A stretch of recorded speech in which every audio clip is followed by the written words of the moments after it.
Can I ask you a couple of questions now? All right? Just to share again, this, as I said earlier, we're part of this network that is doing classes on democracy and citizenship in several other countries.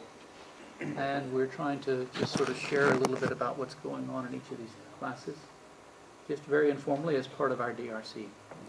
So I'd like to hear from you a little bit that we can share with the people who are a class in South Africa or Canada. So maybe just two questions. What is in general, why do you think this study of democracy, why did you take this class with Xander and Andres? Why is this study of democracy important for you in a development studies? That one, or also what do you think about this prospect of more substantive citizenship in your own countries? Is this agenda possible, or is it just a pipe dream by romantic IDS professors? I'd love to hear your views, but thinking about what you can share with students in other countries also.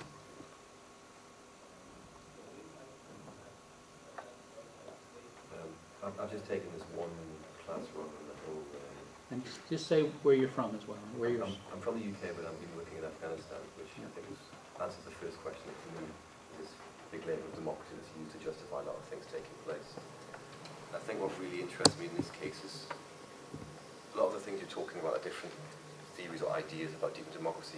A lot of them in different dimensions rang true. But the question for me now is how to take those ideas and practically turn into something. I mean, one thing is writing a journal, another thing is then programming and how that takes place, or shifting approaches. And obviously a lot of it is that some of that won't want to be addressed, because it'll just be, people don't want to address it, it's very political, obviously political issue. But it's how to push those, is it about citizen mobilization? What are the spaces, how to identify them, and to bring it all together? That's the challenge. I see it as possible.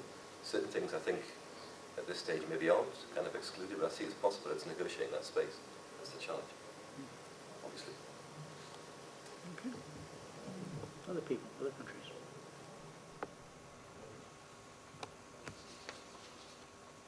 So they will think that the students at IDS never talk, don't have any ideas, are passive citizens, a consumerist of Gaventa's lecture. To me, being from the States, when war and so many things are legitimized by achieving democracy, that's why I wanted to take this, because no one really knows what it is, and I think we've learned so many different perspectives of democracy that I wasn't aware of, and it's so much more complicated, and how we see democracy is clearly so different even than what it's trying to be achieved in a lot of places.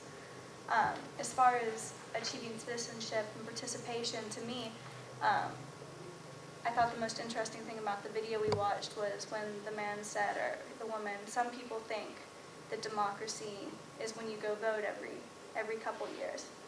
And I hadn't really contrasted that to these participatory governance.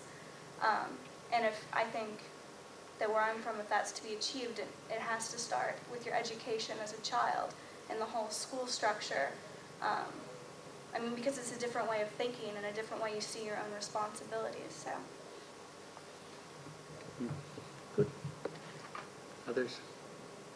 We have several students from India, the largest democracy in the world. You're not going to remain silent, sure.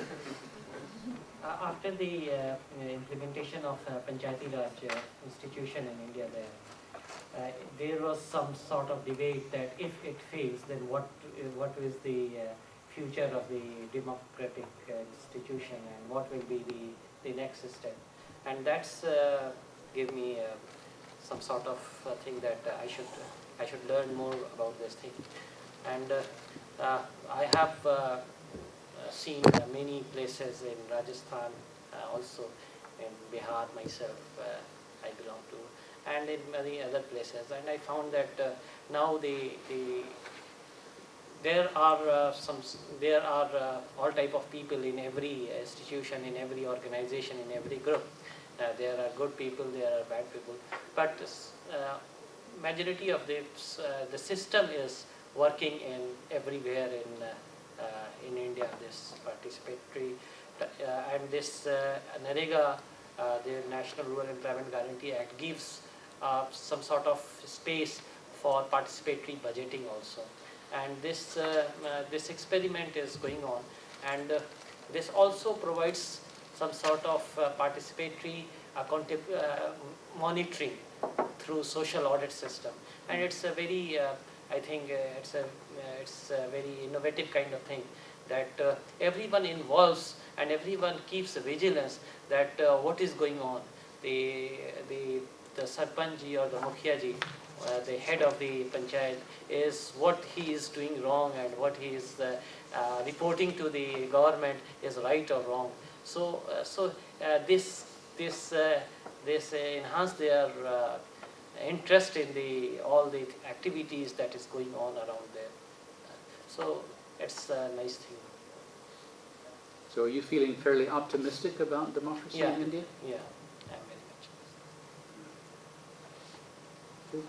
I'm from Uganda, and I'd say that for all intents and purposes, Uganda is a democratic country.